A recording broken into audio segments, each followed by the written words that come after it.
to another episode of the G.I. Joe New News Review. I am David Allen.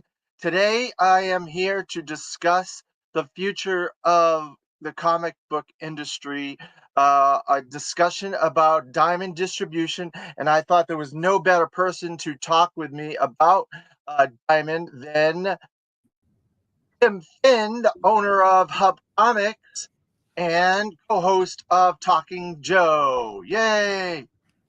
Hello, David. Hello, Tim. Thank you for joining me today. Welcome.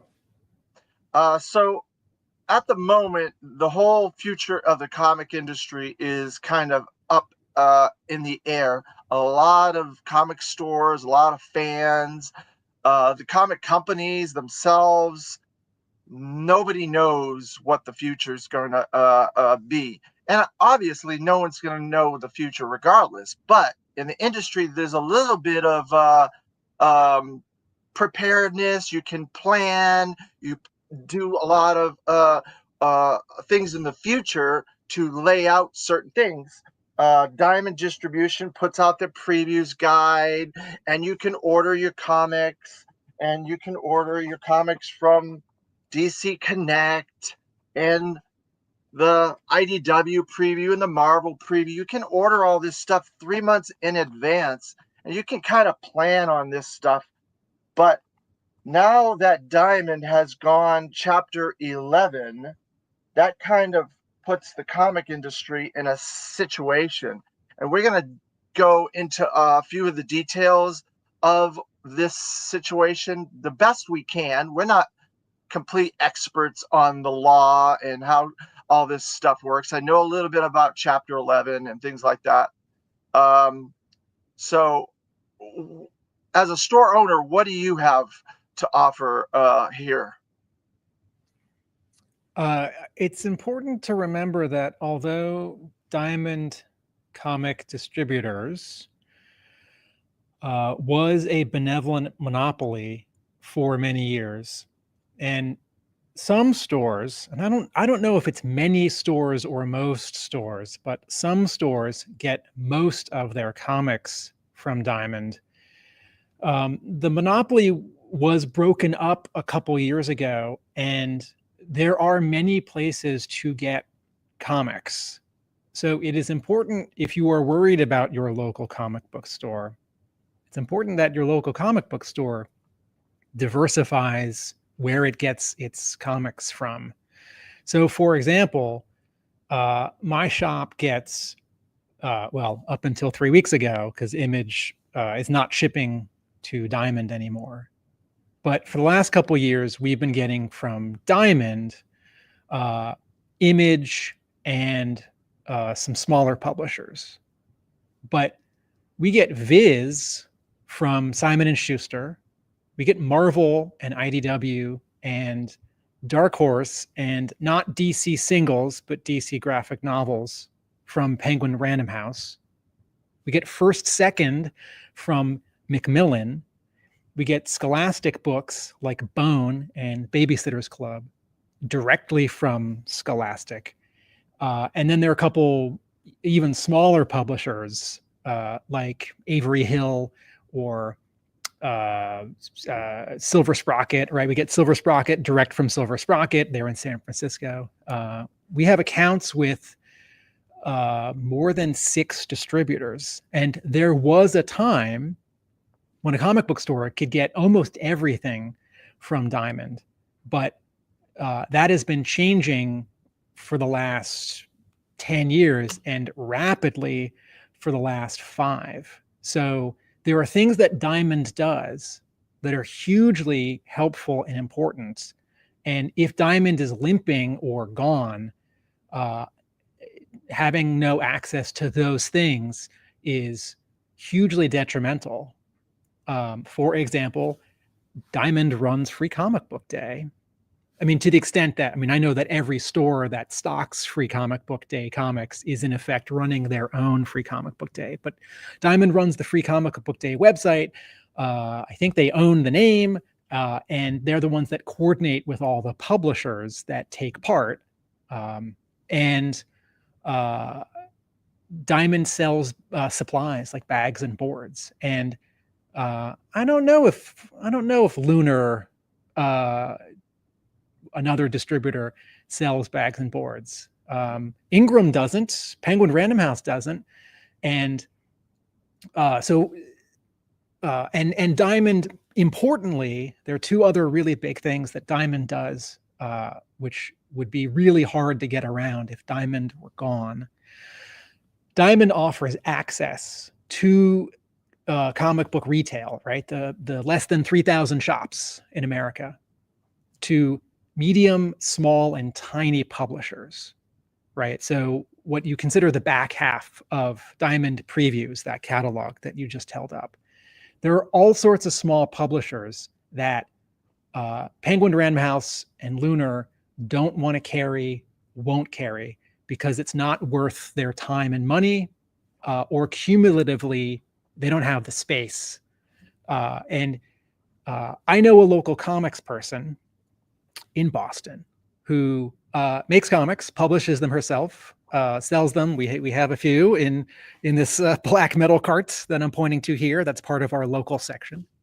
Cool. And a couple years ago, she went to Diamond and wanted to be listed in Diamond and be listed in Previews and be carried by Diamond. And the minimum was 1,000 copies. Wow. And I don't know if that's an order of 1,000 copies, if that's a guarantee that she could have her printer ship Diamond 1,000 copies. So I'm missing some fine detail here, but that's a big minimum for someone who maybe sells, I don't know, 10, 20, 50 copies, at local conventions. And a couple years ago, more recently, Diamond upped that minimum to 2,000. Oh, geez. Right. That's a real barrier for entry if you are thinking of publishing through Kablam or selling through publishing with Kickstarter. Right. I mean, how many book Kickstarter campaigns have you backed where I'm not talking about Skybound, I'm talking about smaller things where there are 2,000 backers. And so if Diamond goes away, separate from lots of publishers being owed money by Diamond, a whole ecosystem of medium, small, and very small publishers will no longer have access to all of the comic book stores.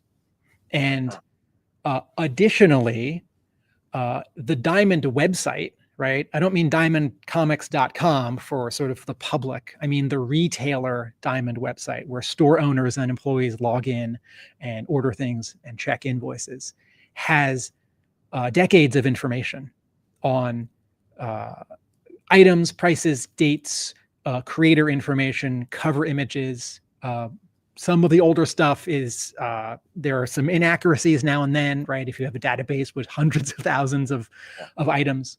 And, but importantly, what's coming up in, a month or two. And comic book stores use a variety of POS, point of sale, software packages in their computers, at their cash registers, to keep track of inventory, keep track of customers, and actually sell things. And the Diamond website is a go-to for quick look-up reference information. And Penguin Random House doesn't have that going back more than 5 years. Lunar does not have that going back more than 5 years. And of course, Penguin Random House and Lunar, right? Penguin Random House primarily we think of as carrying Marvel, but they also carry Dark Horse and IDW.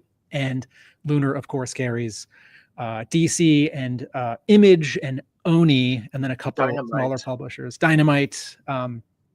Lunar doesn't have that information going back more than 5 years. And so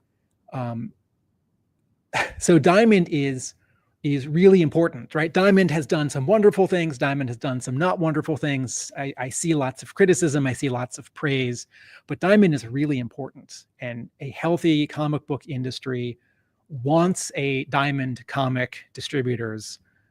And I do hope Diamond survives the bankruptcy in some form. I'm going to go and do a little bit of a time jump here and go back in time a little bit and explain a little bit of the history of the comic industry in reference to distribution, so that our viewers will have an idea of how the comic industry came to where it is today. So if you've been a longtime comic book fan, most comic book fans know that comics were sold at the newsstand, and they were sold at barbershops, and they were sold at pharmacies. That's how, for the first 20 or 30 years, you could get your comics, from about the 30s till about the early 80s. And then the direct market starts. Scott Rosenberg starts several distribution centers and comic distribution hubs. And then Diamond starts in the mid to late 80s. Marvel starts a merger with Heroes World Distribution in the mid 90s. Marvel then goes chapter 11, and Heroes World goes away.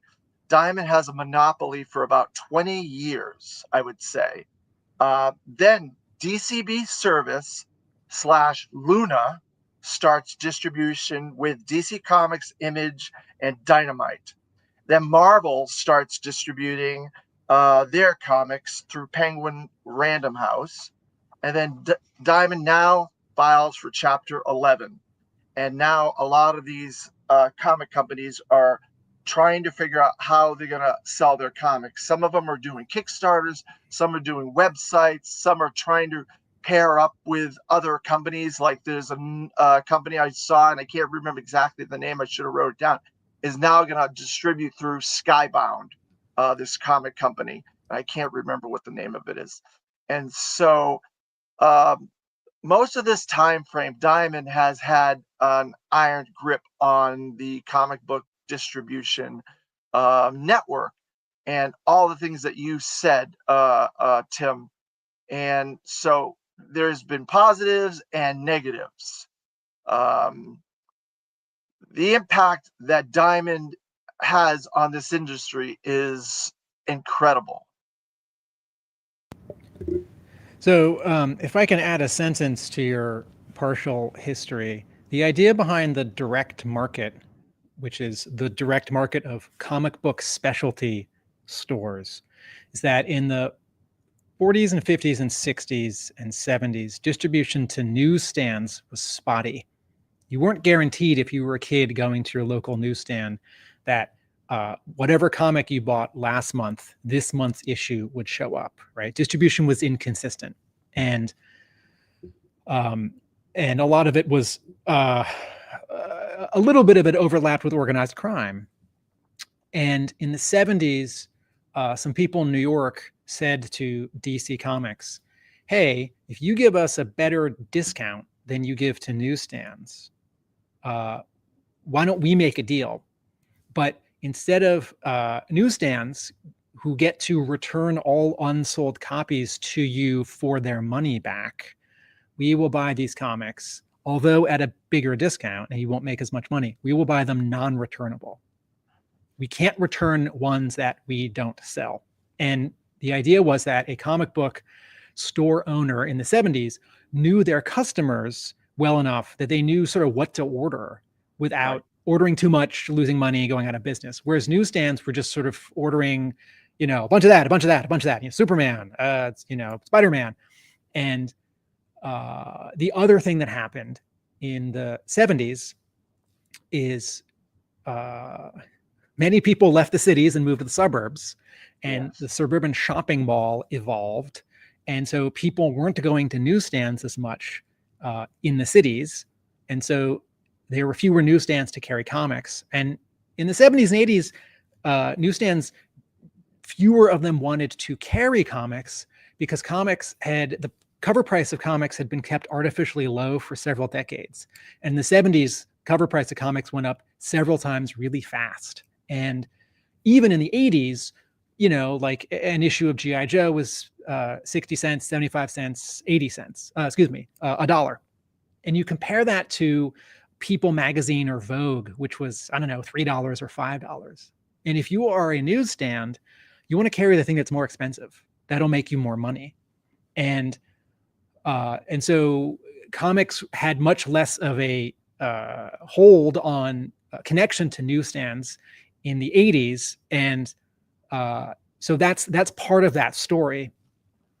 Additionally, in addition to Diamond declaring Chapter 11 bankruptcy just a few weeks ago, something happened before the end of 2024, which was another big blow to Diamond. Diamond had two warehouses. One was in Plattsburgh, New York, and one was in Missouri. The one in New York was close to the Canadian border, where a lot of single issue comic books are printed. And so the publishers would print their comics, many of them, in Canada, drive them a few hours over the border to Diamond's warehouse in New York. And then some of those would go to stores in, let's say, this half of the country. And then many of those would go to the Missouri warehouse for distribution to all of the country. Diamond lost its lease on that warehouse, and it lost its lease on that warehouse much sooner than it thought it was going to. And so there was this scramble in November to consolidate two gigantic warehouses with finely tuned operations, right? For all of anyone's disappointment in Diamond that, I ordered, a store might say, we ordered this toy and the box came and the corners dinged, or, we ordered 20 copies of this issue and they only sent us 15. Sure, Diamond makes mistakes, but Diamond's hit to miss ratio has always been quite high, at least for my store and stores I have spoken to in like New England, a little bit less when I once informally asked 3 store owners in California, but still quite high. And to suddenly have half of your distribution pipeline gone is a real blow. And so many stores were getting new material in December when they want to sell stuff for the holiday shopping season, a day, 5 days a week late, including my shop, Hub Comics. And so there has been this double blow against Diamond in the last 3 months. Certainly the Chapter 11 bankruptcy is much worse because Diamond could continue if its finances were okay with one warehouse. So back to you, David. So Chapter 11, what it is, through my research, is it's a reorganization of assets for a corporation or a company to assess its business practices, business expenses, business output, and so on, and to streamline itself back to a black, I guess you would call it. Profitability. And profitability, exactly. And that's what Chapter 11 is for Diamond. And so I think that if that Chapter 11 goes good for them, then they're going to continue. And from everything that I've heard, and I've talked to a few other comic stores about this situation as well, my local LCS, Acme Comics here in Central Florida, they have been getting a lot of late stuff, but they also have been dealing with other companies like Penguin Random House that's way more expensive than Diamond, and Luna has not been shipping everything they're supposed to ship. So their distribution is a little spotty as well. So in the comic book world, the comic store world, I guess you could say, there's really no 100% winner in the situation because none of these companies are doing 100% great. But there was the stability, like you said, with Diamond for many, many years. So that's one of those things, you have to weigh your options. Are you going to stick with Diamond, wait it out, see how this goes, and hope that they're going to continue? Or are you going to try to spend more money, which comic shops don't spend a lot, have a lot of money to spend. So trying to go through Penguin Random House, that's higher. And then Luna, I get all my comics from Luna, everything. They obviously ship me the previews in the Diamond catalog, and I can order all my comics through them. but it's through Diamond and through themselves. So they're like competing with one another at Luna to do that to people like me. I'm not a store, but I do spend $1,000 or so in comics a month. Without my discount, if I didn't get that discount, my comics would be about $1,000 a month. But with my discount, they're between $350 and $450. So I'm giving a little bit of private information here to give you an idea how important that discount is. At a normal level store, most people get maybe 10, 20 if you get a large sub and you've been with a store for a long time. So it gives you an idea of the percentage for these comics is very important. So you have to go through a company that you trust and so on. Can you add you want to add anything to that? Well, I'll put in a plug as an alternate view. I know that you get a lot every month and you want a big discount from your comics provider and you get a big discount. And certainly there are lots of people who don't live near a comic book store and digital or mail order is their only option. But I do want to encourage everyone who does live near or kind of near a local comic book shop to go there and spend money, because a local comic book shop is the place where you can browse, right? Like I'm not interested in browsing on Amazon. Like, oh, volume 5 of, Tom King's Nightwing run. Oh, well, if I like volume 5, I might also like volumes 3 and 4 and some other Nightwing book by, a different writer and artist, or something like that, right? At a local comic book store, I can see things that I wasn't expecting. I can actually flip through a book. I can ask employees questions, get recommendations. They may have, dare I say, cultural events like signings or book clubs or movie nights or game days or game nights. And I can't do that stuff through mail order or on Amazon. And when I was in high school and college, I did a lot of mail order for some new issues and also a lot of back issues. I liked getting a box in the mail so much that I would get 90% of my comics every month from my local shop, and then 10% from mail order, which means it would come 3 weeks late. But then I got a box in the mail and also their catalog, which was like a shorter version of previews. So folks, and I know, your local comic book store probably sells most things at full cover price, and that can be a bummer if you're used to getting a discount on Amazon or a mail order company. But your local comic book store is good for the local economy because of the taxes they pay, the employees that they employ, and those dollars and cents, that cultural benefit from a big player like Amazon does not trickle down to your local city.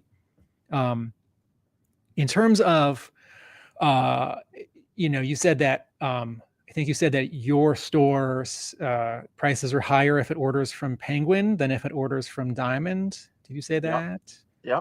I don't know your store's specific deal or discount tiers, but in many cases, part of what has hurt Diamond in the last several years is that, as some publishers have either left Diamond or left Diamond as an exclusive distributor, is that Diamond carries their books, but not at as good a discount. So for example, if I order the new issue of X-Men for my store from Penguin Random House, I get a full 50% wholesale discount, right? So that I can sell this $4 or $5 comic for $4 or $5, and I've paid $2 or $2.50. Right. Because Marvel is not exclusively carried by Diamond, right? When Marvel finger quotes left Diamond, what Marvel said was, we're going to go with Penguin Random House. This was 5 years ago. And Diamond said, well, we'd still like to carry you. And Marvel and Penguin Random House said, okay, you'll be getting those comics from us, from Penguin Random House. And so Diamond can't offer that full discount. Otherwise, Diamond doesn't make any money. So they would offer Marvel comics at 45% or 42 or 40 or 35% off, right? whatever Yep. that discount is. And I saw a store owner online who said, I've had such trouble with Penguin Random House. I'm going to get my Marvels from Diamond, even though I don't make as much money. And I Right. thought, oh man, that's so unfortunate that this store owner has had this experience. I feel fortunate that we have had good experiences getting our Marvels from Penguin Random House, right? They tend to show up on time. They tend to show up well packed and undamaged. There tend not to be, shortages or packing errors. And so, um, so, when you go to your local shop and you ask them why they don't have something, right? Yeah. Or um, why is it really cover price when you want to pay less? Right.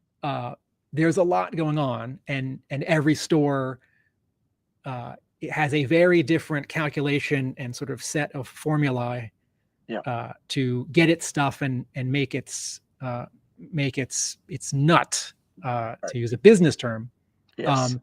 For many years, for a couple of years, we would order bone, Jeff Smith's bone, from Scholastic, from Diamond, because we were just ordering everything from Diamond. Right. And it became pretty clear that Diamond wasn't doing a good job restocking bone, particularly volume 1. And we always need volume 1 in stock. Of We course. sell like a copy or two a week, right? Yeah. You For want the the first last, one. Yeah. of volume 1 for the last like 13 years. We're Right. always selling bone. And Scholastic did a lot of the work for us by republishing that, getting it into schools, getting it into libraries, right, via its book fair and its catalogs. And after a while, an independent sales agent who represented Scholastic reached out to me and said, hey, if you want to make an account with Scholastic, you can get bone at a better discount than you could from Diamond. And since you're getting it from the publisher, which does its own distribution, I can't guarantee they'll always have it, but whenever it's in print, they'll have it. Whereas if Diamond orders a bunch and then 5 or 6 months later runs out, Diamond then has to realize it, choose to reorder it from Scholastic, and then wait for it. And that might happen very quickly or not. And so pretty early on in my history with Hub Comics, we stopped ordering Scholastic books from Diamond and started ordering Scholastic books from Scholastic. And customer service is good. Books are packed well. They show up fast. There tend not to be any packing errors. And so at the beginning, when I was encouraging, store owners to diversify, right, sort of where you get your comics, your graphic novels from, Exactly. Yeah. that's an example. And we did that one a long time ago. And I think you're 100% correct. And I was going to go there because I don't always buy all my stuff from DCB Luna. I do buy it from my local LCS to support them. I was a volunteer there, and I've been friends with that family for decades, 40 years or more. And so I still go there and buy comics, and I get a special discount because I'm a friend and family person. So I get a special discount for all my comics and toys and whatever I buy from them and stuff like that. And then I also buy periodically from Amazon, but I only get like really large, like omnibuses that are super expensive that I can get a really decent discount from Amazon because I'm an Amazon Prime member and I have free shipping and blah blah blah. And they will reduce stuff for the when it's after it's shipped out for a discount if the market price or something goes down, so you get $35 back or whatever. And so sometimes I buy omnibuses and big trades from them because it's cheaper than buying it from Luna or my local LCS. So I think diversification is the exact right word. As a fan, as a person buying comics and stuff like that, I think every person, every one of us should look at what we're buying, where we're buying it from, try to get the best deals. This is now a marketplace where you can do that. You can go online, you can go to Amazon, you can go to your local LCS, you can go to Penguin Direct. You can go to Luna, DCB Direct, and Diamond as well. So I think that's a good lesson for everybody that is buying comics out there. I know that having this many comic book stores in a city or in a metropolitan area is unusual. And so this, as an example, may just be a novelty. But so I'm in Somerville, which borders Cambridge and Boston and Arlington. And a mile and a half that way, I'm pointing, is a comic book store where I shopped for 10 years before I bought Hub Comics, my shop. Is that Kamikaze? No, this is Kamikaze. 2 miles behind me is Kamikaze. A mile past that is another shop. And then that's not even counting sort of these are places that I could walk in 25 minutes, drive in, 10 minutes, 15 minutes if I didn't hit red lights. And that's not counting several more stores if you sort of go up the highway, 15 minutes, 20 minutes, 30 minutes. And every couple of weeks, we've missed something. A new series is on issue 7. A customer has subscribed to it. They've got 1, 2, 3, 4, and we can order 7, right? But we can't get issue 6. Our distributor doesn't have it anymore. So I will email or text or call one of these shops. And actually live near one of them. I live closer to the friendly competition than I do my own store. And so I will contact them, or my employees will contact them and say, hey, you have one copy of issue 6 of so-and-so. And, about half the time they do. And so we have this sort of very, very informal, occasional sort of selling of, because, in a couple weeks, we might have something that they need for one of their customers. And similarly, I'm on a group online with some comic book store owners. And, every month or so, one of the owners will post, hey, I really need like a copy of this variant cover and then a copy of last week's issue of so-and-so, right? And in that case, now it's sort of mail order, right? Like, well, here's a shop in, Missouri, here's a shop in Virginia, here's a shop in, Michigan. I might be, suddenly this becomes less about making money and more about breaking even or spending a few cents to keep a customer happy because either that store made a goof and didn't order something, or, the distributor just ran out of copies and you just can't get them anymore. Those store owners who I interact with just a little bit in this retailers group online, they're not people that I've met in person. Although, if I went to Comics Pro, which is the big retailers conference every year, if I went to some of the bigger shows like Heroes World, Baltimore Comic-Con, or New York Comic-Con, right? I don't think these store owners are going to Comic-Con International in San Diego. I might meet them, but I have sort of a familiarity with them in a general sense and some of their stores, and it is a friendly and informal network. And, I think that's great. Yeah, and that way I don't feel like I'm doing this alone. Again, I'm in Somerville. Somerville's 4 square miles, and Somerville has 2 comic book stores, which is kind of bananas, which is amazing, right? Yeah. I say often that. Well, isn't that area a big college hub? Yes, there are 100 colleges and universities in Greater Boston, and it's not just students; it's also teachers and administrators. It's not just undergrads; it's graduates. There are schools that offer like continuing ed classes and summer classes. There are people who teach part-time, like just in the summer. So there's just a big ecosystem of reading in Boston. And this is not to say that people like don't read in Washington, D.C. or New York or L.A., but my very general sense from living in and visiting those places that in D.C., a lot of people work in government. In New York, a lot of people work in the arts. In Los Angeles, a lot of people work in entertainment. In Boston, a lot of people work in or are in education. I This is a little bit personal information, but because of certain disabilities that I had as an infant, I had to learn how to read and learn how to do English and so on and so forth.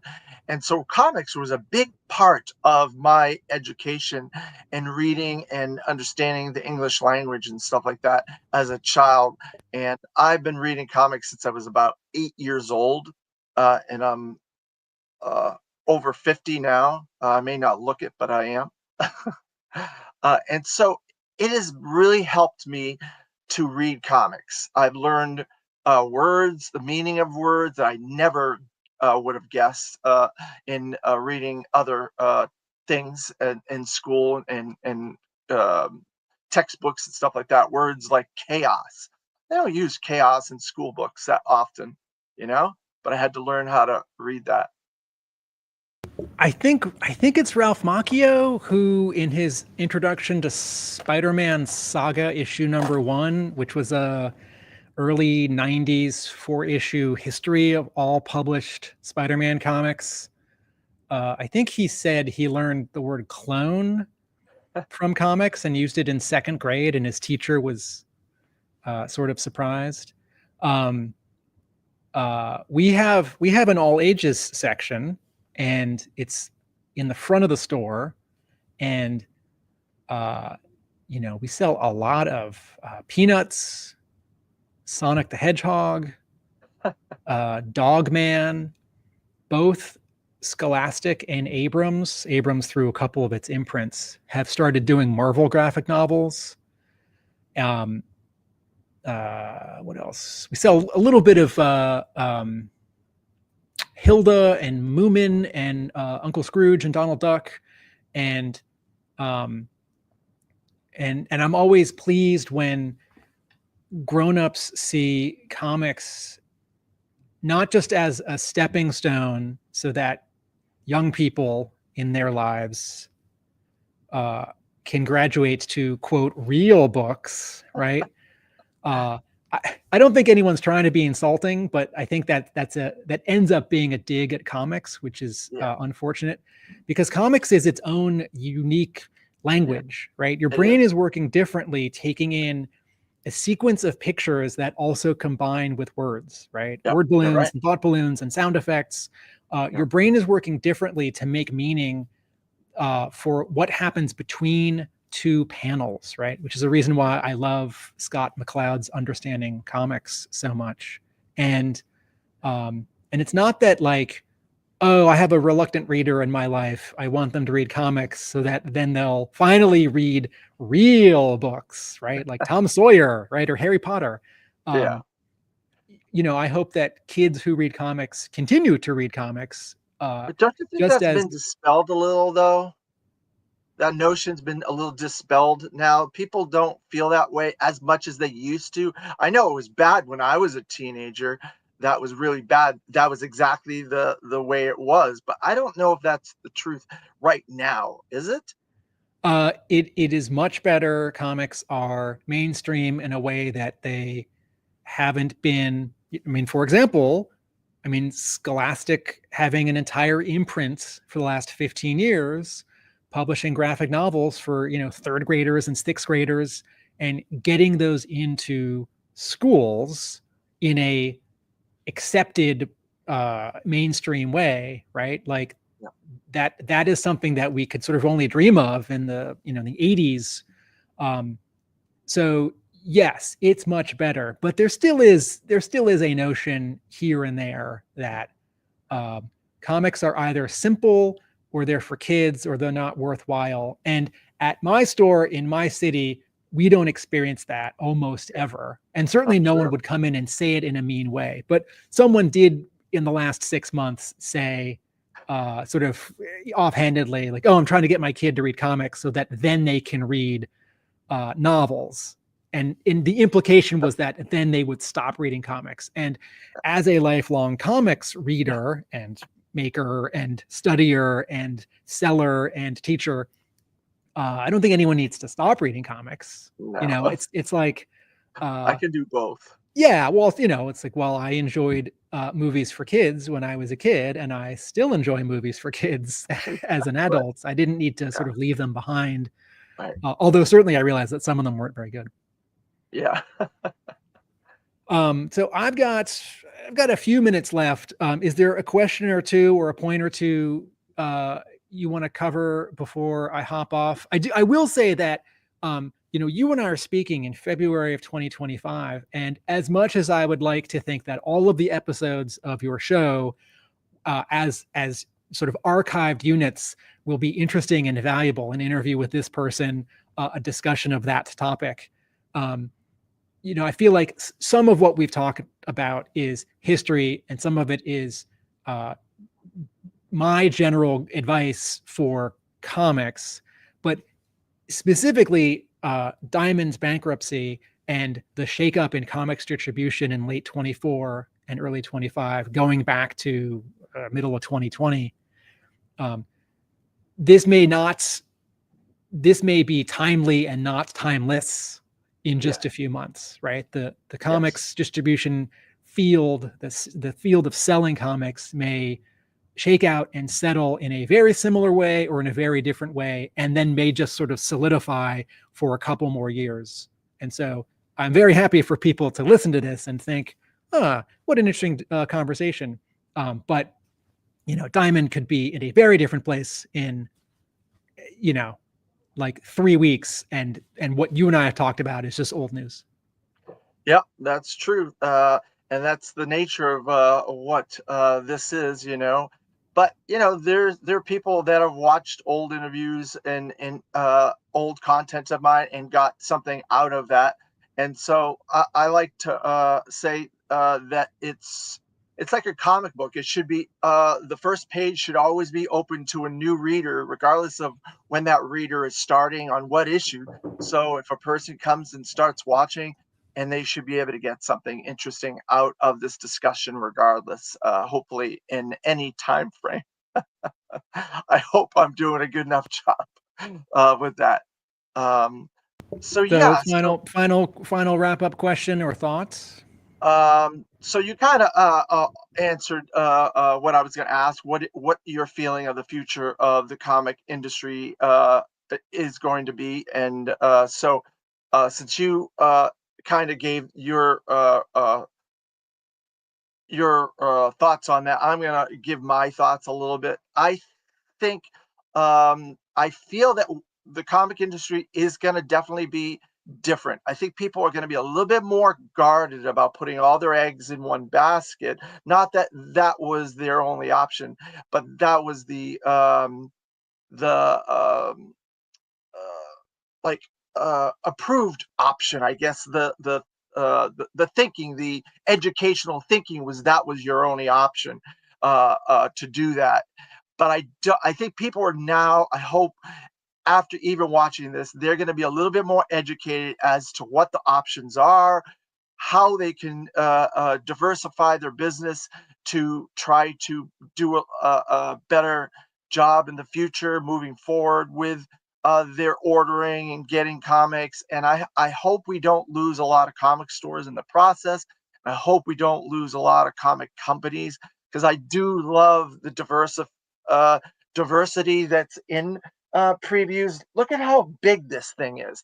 That's all comics. There's a little bit of toys in there, but it's mostly comics. That's how many comics are being made today. And if you got the previews back in like 89 when it first started, it was about that big. And I don't know if you can see my fingers. That's how many comics are being made today, and variant covers. That's a whole nother story. But um, I hope that people continue to be involved in the comic industry, get knowledge, get experience about all these different ways to get your comics. And I think the industry is going to be different, but I think it's still going to be here. Um, I'm hopeful of that. We've weathered a few different problems over the decades, and it's come back. and I think its versatility is there where it can bounce back. And so that's my 2 cents on it. Anything last that you would like to say, Tim?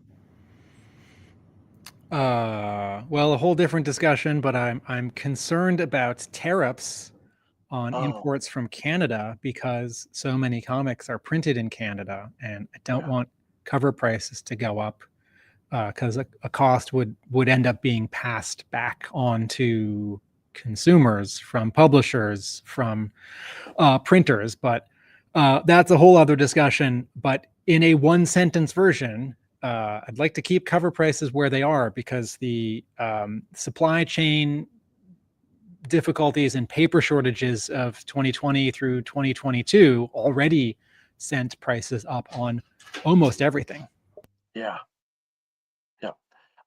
I found from a few of my friends, and you're in the same community that I am, the GI Joe community, that there are printers that are now coming back and starting to print a lot more things in the US. They're a smidge higher, I guess, than Canada, but they're lowering their prices and there's a lot more of them popping up. So I'm hoping maybe some of this stuff will come back to the US because we really do. This is another topic as well. We need to get our jobs back in the United States. We need to get some of these factories and things like that back to the US. But that's a whole nother topic. So I agree with you on that. So I want to say thank you, Tim Finn, for joining me. Would you like to let everybody know where to find you? Sure. My comic book store in Somerville, Massachusetts is Hub Comics. I am half of Talking Joe, the G.I. Joe Comics podcast. New episodes every Thursday. And I write about G.I. Joe at my blog, A Real American Book. Thank you, David. Thank you very much. I appreciate you taking the time to talk to me today. Bye bye.